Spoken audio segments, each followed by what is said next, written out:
અમન foundation સંસ્થા દ્વારા કલારાણી ખાતે વિધવા બહેનોને સાડી તેમજ ડ્રાયફ્રૂટનું વિતરણ કરાયું। ભાવી જેતપુર તાલુકાના નાના ધારોલિયાની અમન ફાઉન્ડેશન સંસ્થા દ્વારા કલારાણી ખાતે વિધવા બહેનોને સાડી તેમજ ડ્રાયફ્રૂટનું વિતરણ કરવામાં આવ્યું હતું। સાડી વિતરણના કાર્યક્રમમાં 60 જેટલી વિધવા બહેનોને સાડી તેમજ ડ્રાયફ્રૂટનું વિતરણ કરવામાં આવ્યું હતું, જેમાં મુબારકભાઈ ખત્રી, સુધીરભાઈ દેસાઈ, નરેશભાઈ કોલચા, નરપતભાઈ, રશિકાંત મહારાજ, કિશોરભાઈ, ઈશ્વરભાઈ, રંજીતભાઈ સહિતના અગ્રણીઓના હસ્તે વિનામૂલ્યે વિતરણ કરવામાં આવ્યું હતું। સંસ્થાના પ્રમુખ ફૈઝાન ખત્રીની આગેવાની હેઠળ કાર્યક્રમનું આયોજન કરવામાં આવ્યું હતું। ઉલ્લેખનીય છે કે સંસ્થા દ્વારા અવારનવાર આવી લોક ઉપયોગી પ્રવૃત્તિ કરવામાં આવતી હોય છે। આવી સેવાભાવી પ્રવૃત્તિના ગરીબોને કપડાનું વિતરણ, વૃક્ષારોપણ, ખેડૂત તાલીમ જેવી વિવિધ પ્રવૃત્તિ કરવામાં આવે છે, તેમજ સમયાંતરે જરૂરિયાતમંદ લોકોને વિવિધ ચીજવસ્તુઓનું વિતરણ કરવામાં આવે છે, જેમાં શિયાળાની ઠંડીમાં ગરીબ બાળકો તેમજ વૃદ્ધોને સ્વેટર, ધાબળા સહિત ગરમ વસ્ત્રોનું વિતરણ પણ કરવામાં આવતું હોય છે।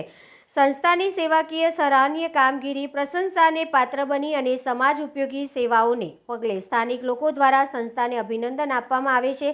ઉપરાંત આ પંથકના લોકો પણ સંસ્થાની સેવા ભાવથી સંતોષ માની રહ્યા છે।